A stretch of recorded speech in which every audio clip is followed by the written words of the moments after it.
Hey everyone, welcome back to the channel. So today I have a shop talk video and it's gonna be a story of one small pesky issue that created this whole mess of parts that I have behind here, and they're layered so you don't see all of them, but we're gonna go ahead and talk about this.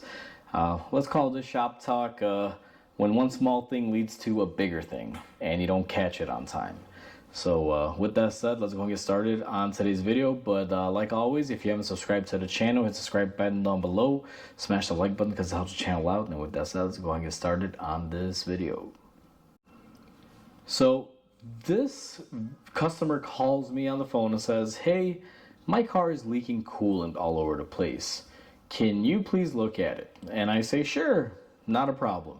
Now the vehicle in question was a Chevy Sonic, I believe a 2012. And vehicle owner brought the car in after they called me and said, hey, you know, it's been leaking coolant. Can you please check it out?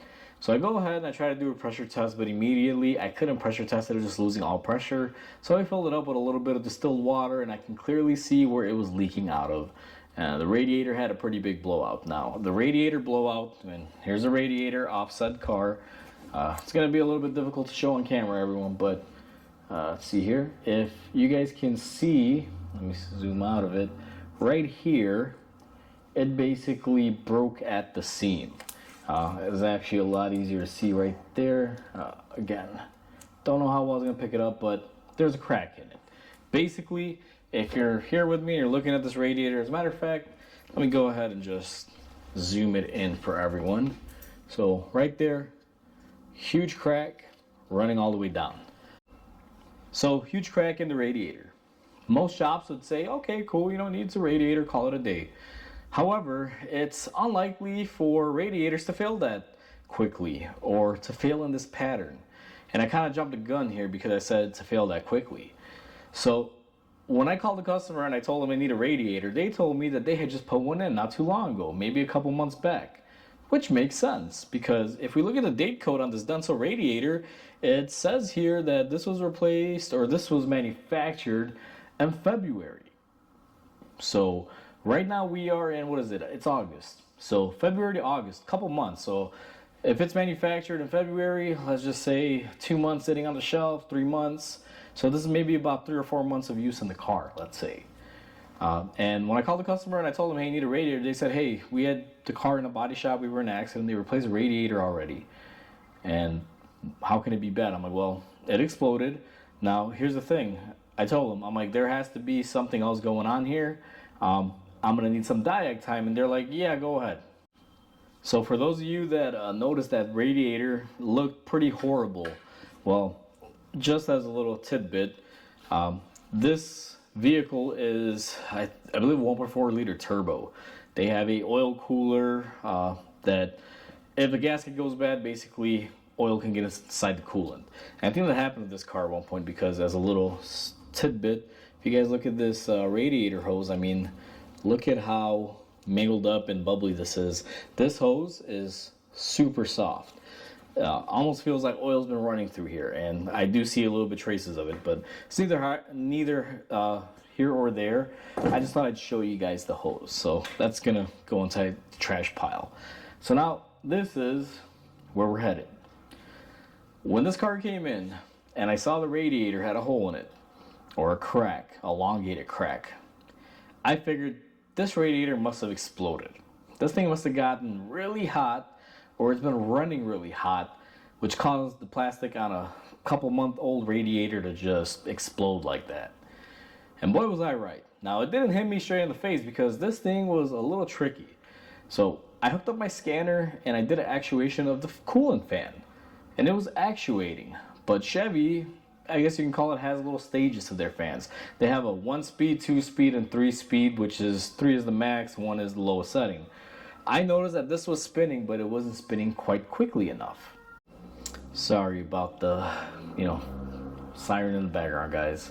It's starting to get really annoying nowadays when I'm filming, just sirens all day long here. But anyway, I hooked up my scanner and I noticed that no matter what setting I put it on, whether it was fan speed 1, 2, or 3, this fan really only had one output. And when you put these on fan speed 3, these things are roaring. They're really pushing a lot of air through. I've worked on so many GMs that You can't hear someone talking next to you. That's how loud they get.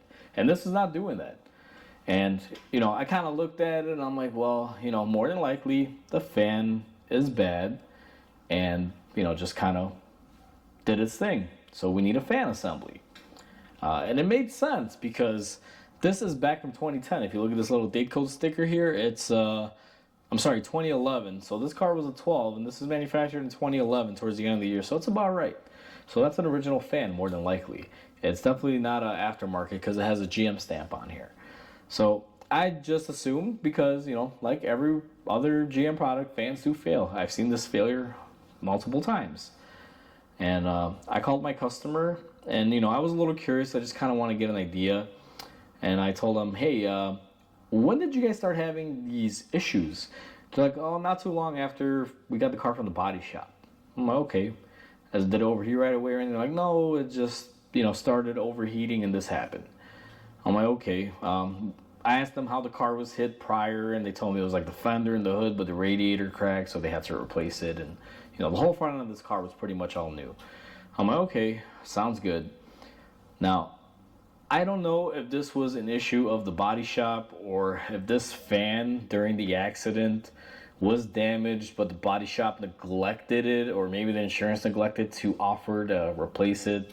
But this fan is internally damaged and pulling way too much current.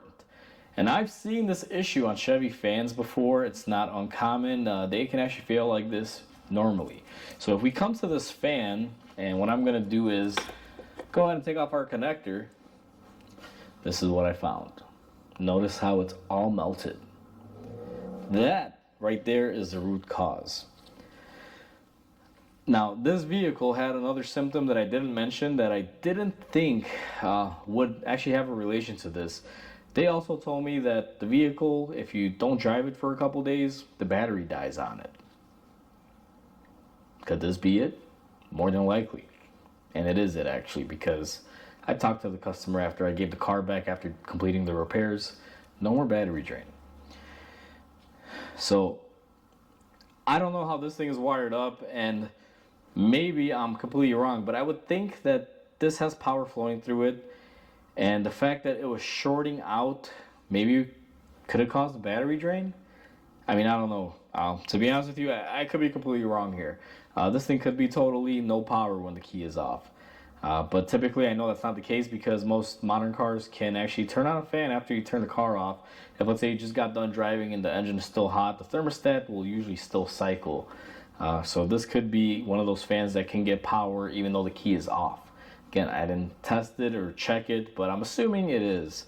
And if I'm wrong, I'm sure the comment section will tell me. So, could have been just pure coincidence, but after we got the repairs done. Now, the repairs for this vehicle were new connector, obviously. We got a pigtail, 3-wire, really simple. Obviously, we got a new fan. Now, on top of this fan just being bad, also inside here, and the camera's probably not going to pick it up that well, but with the connector looks like this. Can you imagine what this looks like? Yeah, so it's a given. So this vehicle got what I call the quadruple effect. Now, just to play it safe, because we don't want to have any issues, had an original thermostat. We went ahead to be proactive because it did overheat and explode, that we went ahead and we got the thermostat done on it. I did the fan, the radiator, new cap for the radiator, or for the tank, pressure tested it and everything, make sure everything was good, and then obviously the connector got repaired or replaced with a pigtail. Car has no more issues. So this just goes down to show you how sometimes an overlooked item can cause the issue. And I honestly think it was one of two things. It was either the body shop didn't look at it hard enough and just assumed, oh, the fan's working, it's good, go ahead and set it, and forget it, basically. And this thing was probably not cooling or not pulling as much air as it should have, because it was still technically functioning, but not at full capacity or at any sort of demand. So if the computer was demanding more from it, this little thing couldn't give it out because it didn't have the input for the power. It was all burned up for the controller, I'm assuming. So at the end of the day, I don't know what to say to this. Was it the body shop? Was it the insurance company? because if you got hit hard enough to replace a radiator, usually the fan might be bad too. Or maybe everything was working and shortly after, this fan just decided to give out. Who knows? I'll probably never know. It doesn't really matter, but I assume that the accident started the issue and it wasn't quite apparent right away, so I don't blame the body shop, because they also told me that around the same time they started getting issues with like a coolant smell or leak, the battery also started draining. So could have been all in that connector. So, that's basically what it boils down to, guys. I think we solved it, but at the end of the day, I just want to share this story with you guys so you guys can be careful, because sometimes it's real easy. If I really wasn't paying attention, now here's the thing: there's no way this could have went unnoticed, because you have to unplug this connector to get the fan out to do the radiator. So technically, even a dummy would be able to solve this and figure it out. But I did know that there was something going on with the fan, and as soon as I saw that radiator, and then as soon as I hooked up my scanner and actuated, and I noticed I wasn't getting full speed, I already knew we had an issue. I'm just fortunate enough to the point where it wasn't anything with wiring. It was just this connector, which 3 wires, I'll take that all day, every day. And it was right there, the connector on the engine bay, really easy to access with the radiator out of it. And then obviously the fan, complete assembly, not much there. So I'm just lucky, I guess, that I didn't have to, peel back wiring all the way back to the computer and test for this, test for that, because this was pretty much, what it needed. Now, with that said, after we replaced this and before I put everything back together, I did do some, testing just to make sure, and it all checked out. I wouldn't just put all this together and say, drive out, call me if there's a problem. I did a couple, voltage checks and see how it was communicating, how the computer was commanding it. And then I also hooked up the fan and started doing the same testing with the fan hooked up, and everything was, correlating. So that's how we were able to triple check our work. But, sometimes the simplest thing can cause the biggest problem. And there's scenarios like this, these oddballs is what I call them, where stuff like this can happen and you won't know. It's kind of like the chicken or the egg theory. Which one came first? And you don't even know. But at the end of the day, we just got to solve it and get the car back on the road.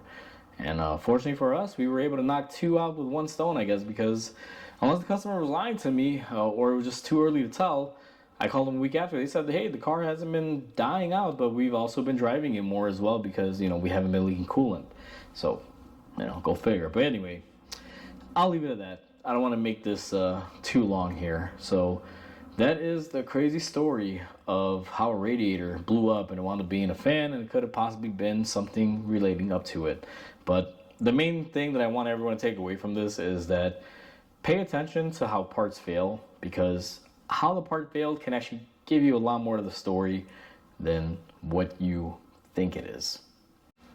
So that is pretty much it for this. Car's happy, customer's happy, and I'm happy because I don't have to go further into it.